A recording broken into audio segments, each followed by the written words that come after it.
Honorable Senators, we had a consensus to terminate at 9:30. But again, breathe in and out. But again, I'm asking with your consensus if we can push it for another half an hour so that we terminate at 10. Is that okay?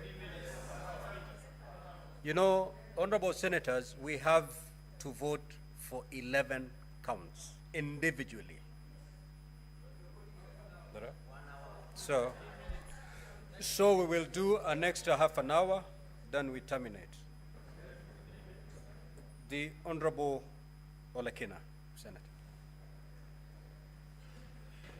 Thank you, Mr. Speaker. Mr. Speaker, this evening, let me disabuse this notion that an impeachment process is an attack of the mountain region.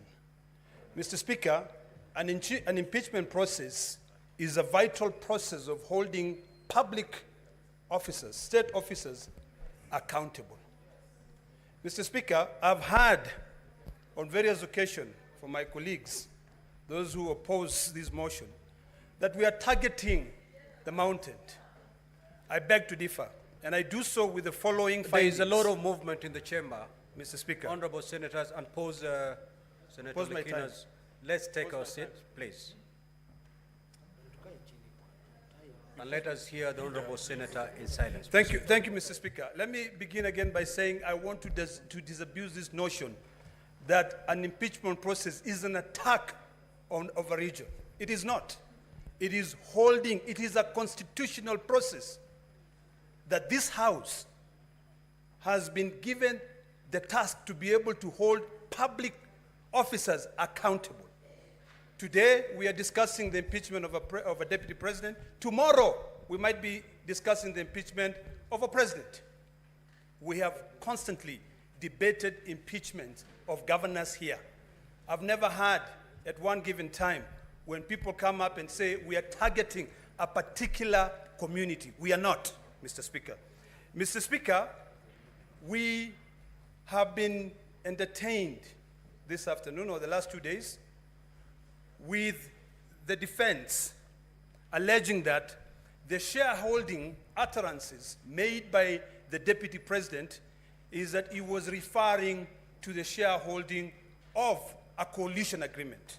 And Mr. Speaker, we were demonstrated here that the Kenya Kwanza coalition agreed upon how they can be able to share different, positions in government. In fact, I thought they would say that the Speaker of this House was also negotiated. I believe when the Speaker of this House was proposed to be voted for, he was voted for by all the senators. And never have I seen the Speaker giving preference to the people of the coastal region.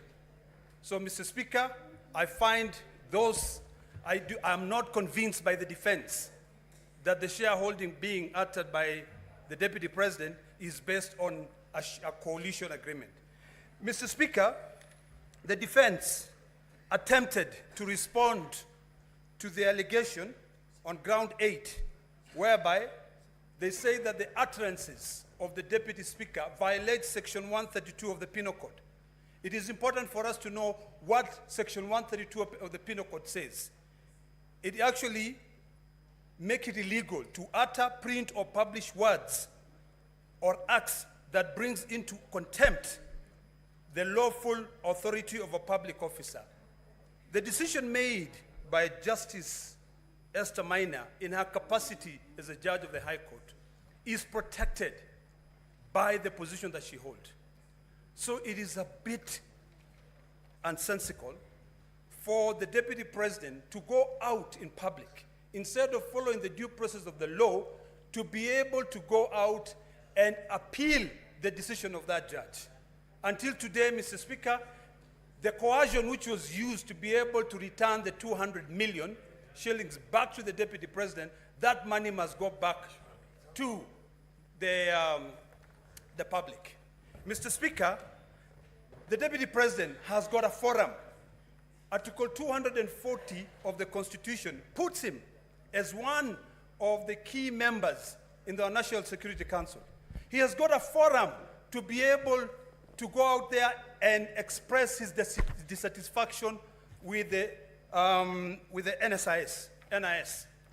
When he calls a press conference and outright says that the Director General of the National Intelligence has completely brought that service into a halt, he was exposing the secrets of this country, and what he was doing is that he was actually saying that we have got no control.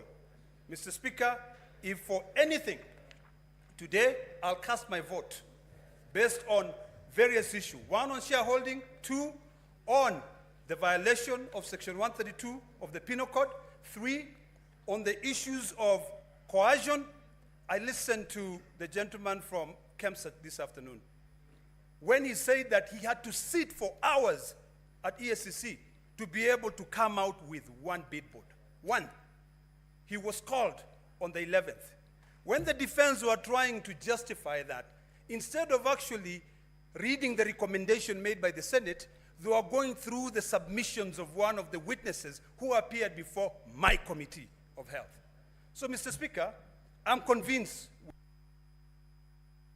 Senator Seki.